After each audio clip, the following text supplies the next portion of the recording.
ever wondered how a director envisions a process? I invite you to listen in as theater directors Ijames and Malika Oyetimein discuss their professional journeys, perspectives on being artists, and their insight on creating lives as professional theater directors. My name is Sisi Wright. I am the Director of Membership and Engagement at Directors Gathering. And welcome to DG Coffee Chats, Director to Director. I was talking to a friend of mine last night about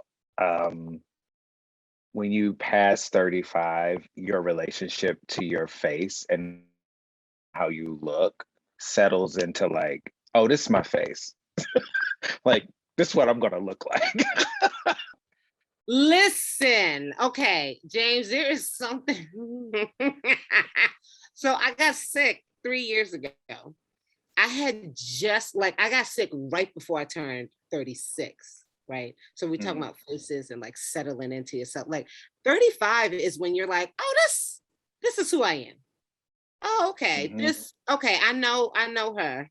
This is what we're navigating. This is what we're gonna love. And then I get sick and my whole identity changes. I become disabled. And I'm hard-headed. Like, so James, I couldn't walk.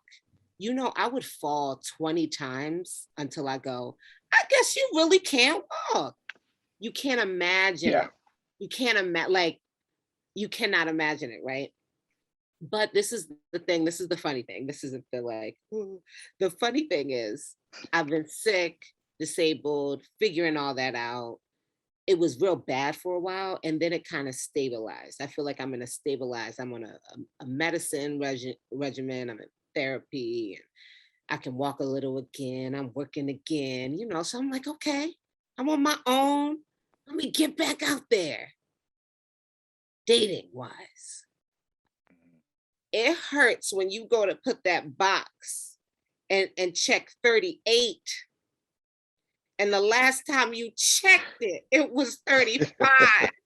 I remember 35 really clearly because like that's the year I started to make some like career pivots at 35 because so my training is acting, right? Like I studied acting in college and I have an MFA in acting.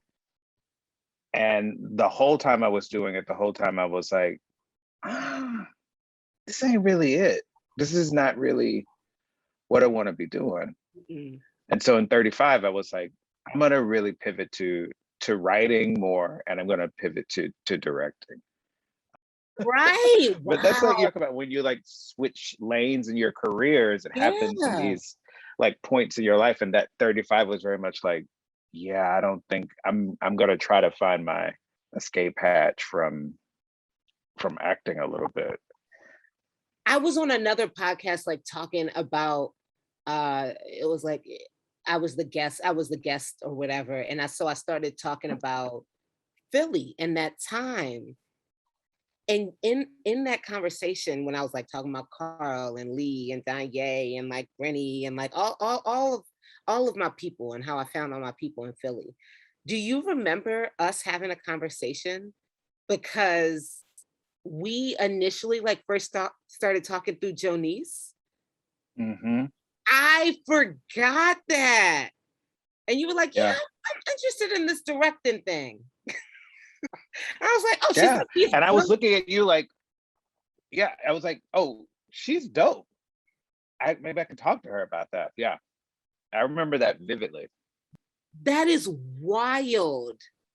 That is wild. I think of that time as like this nebulous time. I'm a nebulous age, but no, it wasn't that long ago.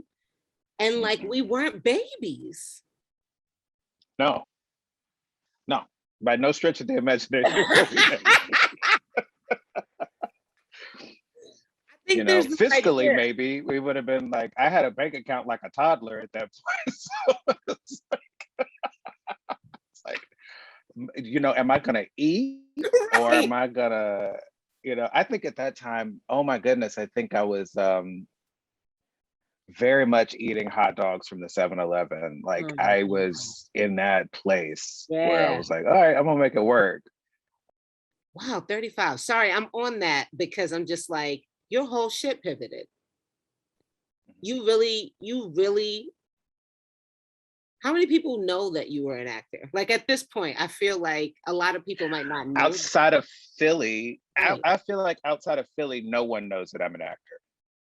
That's what I was just gonna say. I'm like, in Philly, everyone knows. You worked at every theater, did all the roles. But outside of Philly, people think you're just a playwright and director. Not even really. Really? Mm-hmm.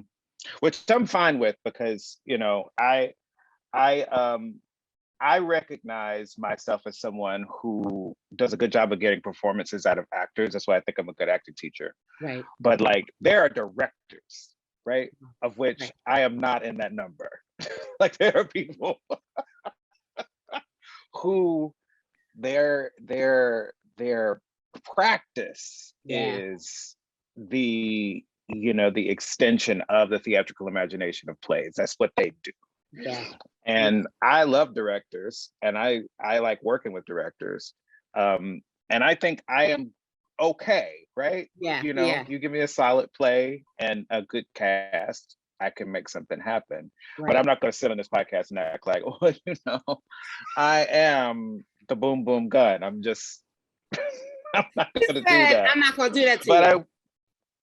I'm not going to do that. And like, a lot of what I've learned about directing is from watching directors as an actor or as a playwright, like watching how they work and sort of borrowing and, synthesizing through my personal lens what I think I would do in those scenarios.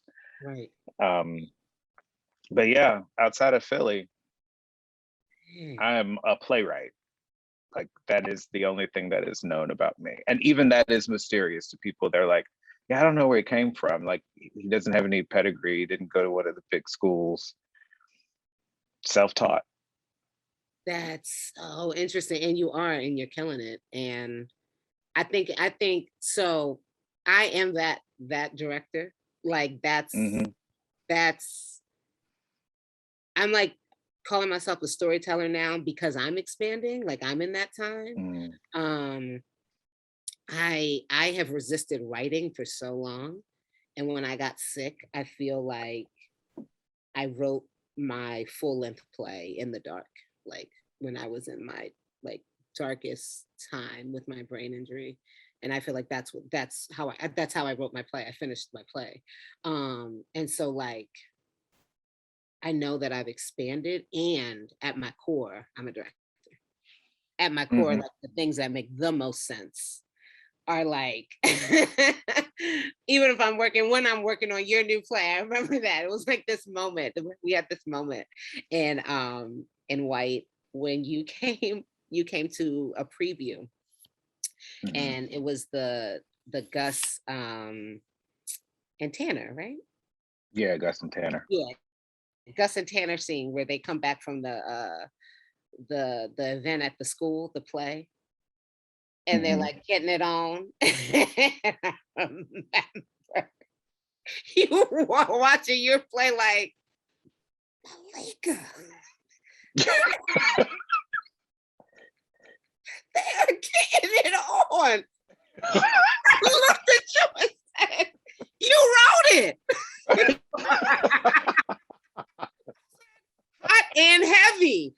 You said, I know, but they are hot and heavy. And I remember like, yeah, baby. Yeah, that's the play. Like, I always say to people when I ask for one little thing, they're like, well, I don't know, Malika. I'm like, I know, because the play says it. It's right here. This is what the play does. And it's this interesting thing as a director who's like really, really focused on interpreting the play, getting the play. Obviously, I'm gonna put my own sauce on it. That's just what I do. And working on that new play is the thing, I feel, and specifically for me, a new play. I don't know. Yeah. I love it. And maybe that's like, I can get inside of it in a different way because I'm writing now, or like, because I've always like dabbled in writing, but like never committed to it. But I don't know. I think I also said this phrase to you before. I'm not a cut queen. I'm not interested in chopping up your play, and I am not asking you to make rewrites and all that kind of stuff. When I'm working with a playwright, I'm usually just asking questions. But playwrights are so used to people asking questions to cut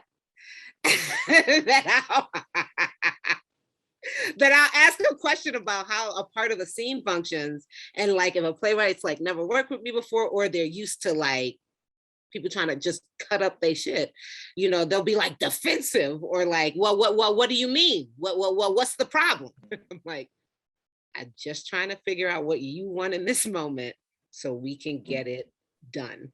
You know what I mean? And I think when trust happens, then we can get in another space, because as a director, I'm just trying to get what is on that page, on that stage, so we can really see it. You know what I'm saying? I do, and I really love that. And like, I do think that the hybridity, as I like to call it, like the ability to do a couple of different things in a process for the theater, whether you're a playwright director or a playwright actor or an actor director or director playwright, having those multiple facets to look at what's happening at any given moment, whether you're on the stage or you're directing or you're sitting at the table working on the script, helps the collaborative process. Yeah. If you really can understand and sort of be inside of the experience of someone else that you're collaborating with. Yeah. And I think that's what I like about all of this and like this moment in my career, because I could like tomorrow say, oh, you know what, I do think I want to be in a play, and I could do it. Or I could say, oh, I don't think I want to direct for a little while, and that would be, no one would be shocked by that. It wouldn't be like the end of something. Right. Which is that's some freedom in that. That like, is, even when you just said it, I was like, well, that's cute. Yeah. Yeah. I mean, I feel, I mean, I don't feel free right now because I'm running a theater, and like institutions, when you're nestled inside of an institution, that changes what you're able to do and how you're able to do. So you sort of lose yourself a little bit. Yeah. And that's been a tricky thing, a tricky line to walk. Like, how much of me is in what I'm doing? Yeah. How much of what I'm doing is what I look like in leadership? Do I like what I look like in leadership? Like that, those are the questions that are like keeping me up at night. And, you know, it's just a really tricky thing. But I'm also like actively trying to do things to disrupt how things have typically been. So like, we're in previews right now. I'm not going to every preview giving notes to the director every night. Why? Because I trust him and it's good. So I don't need to be there every night looking over his shoulder. But that's like a real departure from what artistic directors are expected to do when they have somebody that's working in their theater. And I just feel like, shy of like someone who's outside of our community or outside of our, you know, the Wilma brings in international directors. So like that's I'm going to have a really different relationship with the director that's coming from somewhere else than I am with this person who works at the theater. And so things like that, I've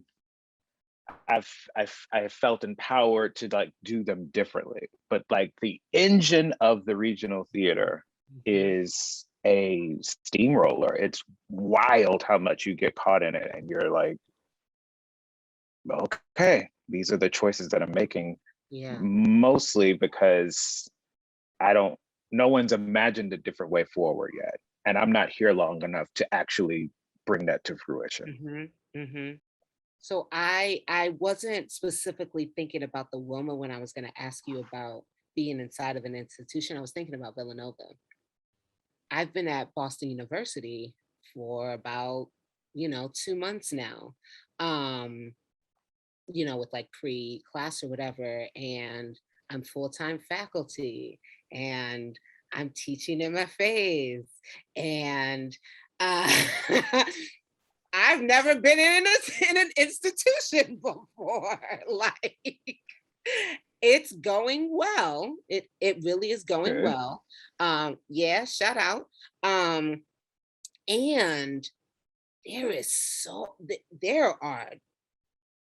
there are systems in place. There are these meetings, there are these students, what they're used to, what, I think every industry in America right now is in a huge transition of people leaving and we're all trying to figure out what this new world we're living in is. So there's that added. But yeah.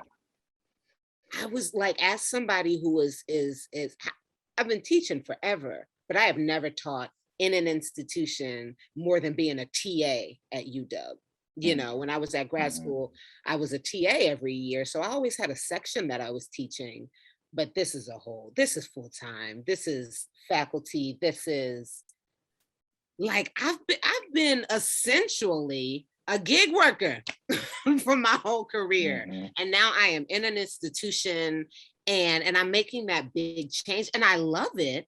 And like you said, there is a train and it is running. And I feel like I'm like pushing my walker next to it, like, oh, wait, hold up. Like, how did you find that when you started? What was that transition like for you? Well, like the most instant change was the year before I started at Villanova, I made the least amount of money I'd made in like 6 years as an actor. And suddenly, oh, wow, okay, I can afford things. Okay. And so that was a big change. And what that does psychologically, because then you're like in this position where you're doing a job, making the amount of more than enough than you did when you were gigging, but you still have that engine of like, I gotta say yes.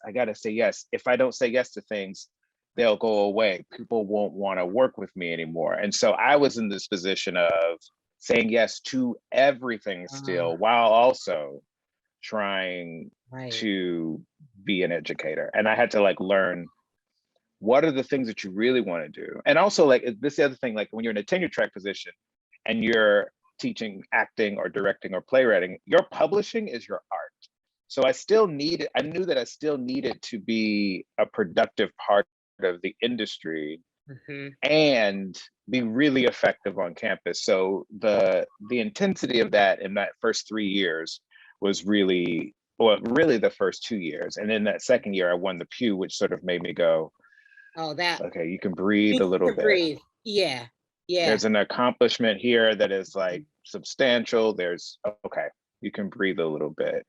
But yeah, it was a real mind trick to sort of go from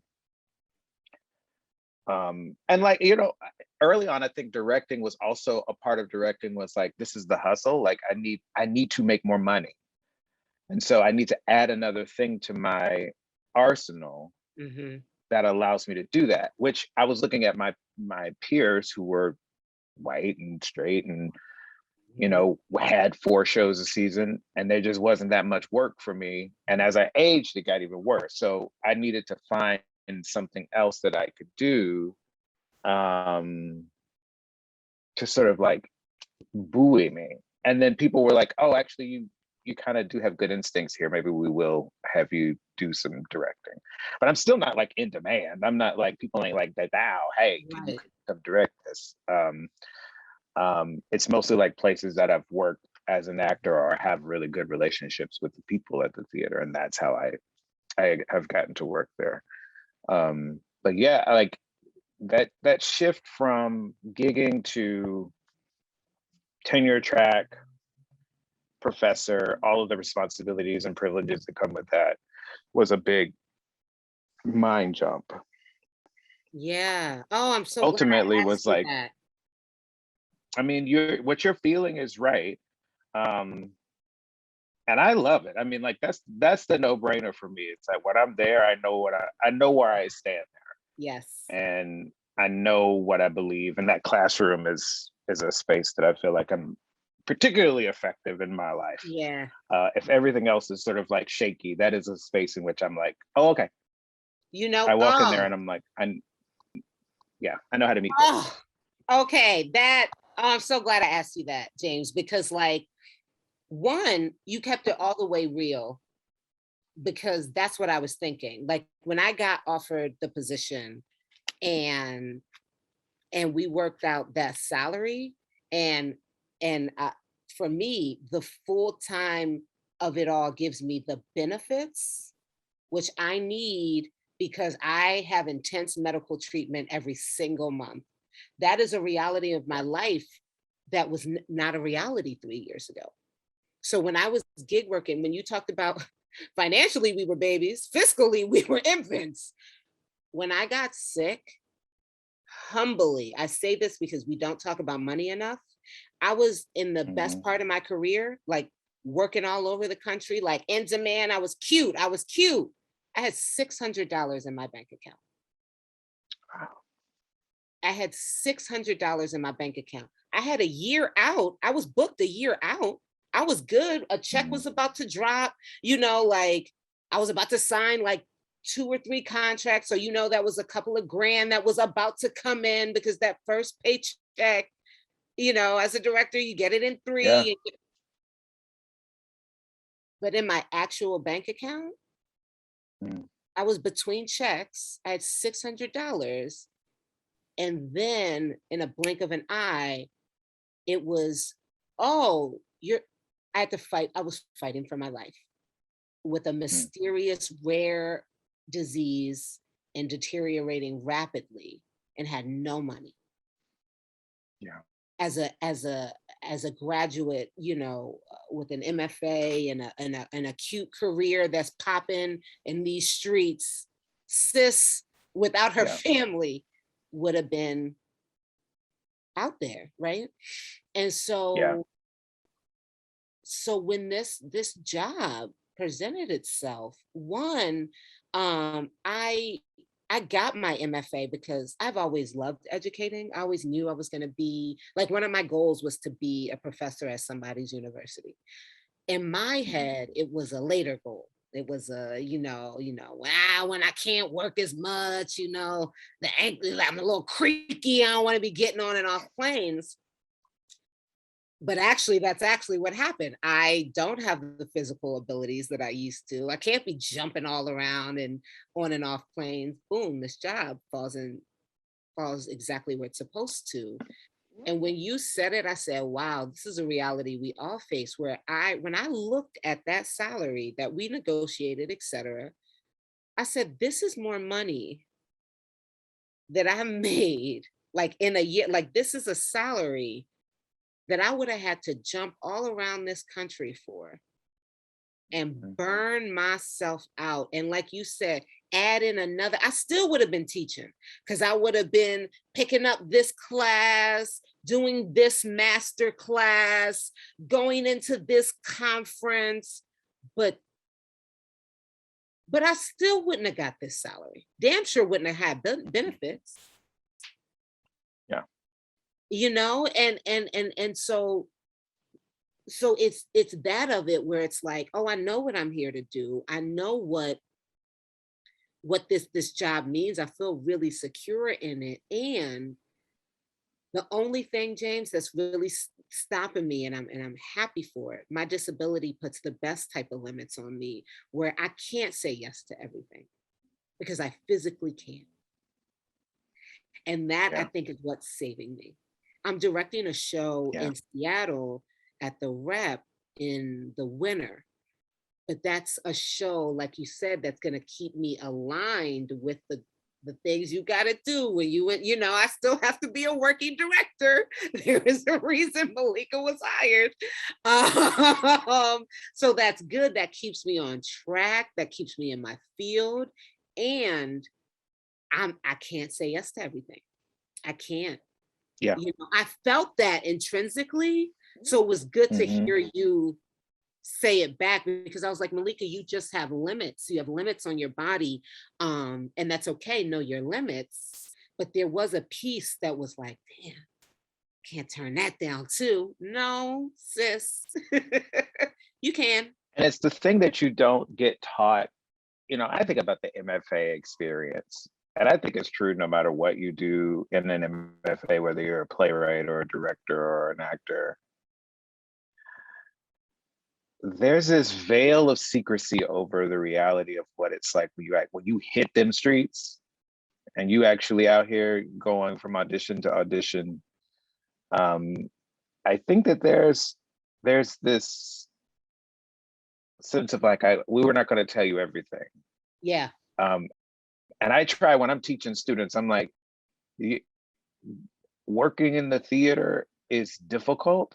It is not impossible, but it is difficult. I'm not going to sit here and lie to you and say to you, oh, it's, if you work hard and you dream big and you stay dedicated. Yeah, all of that stuff is true. Yeah. But you also gonna eat hot dogs and ramen. Like, you might have a month or two where that happens. Mm-hmm. And like, so that you're not shocked by it. I think that is true of a lot of really successful people, where they go through a moment where it's like, this is a little rough right now.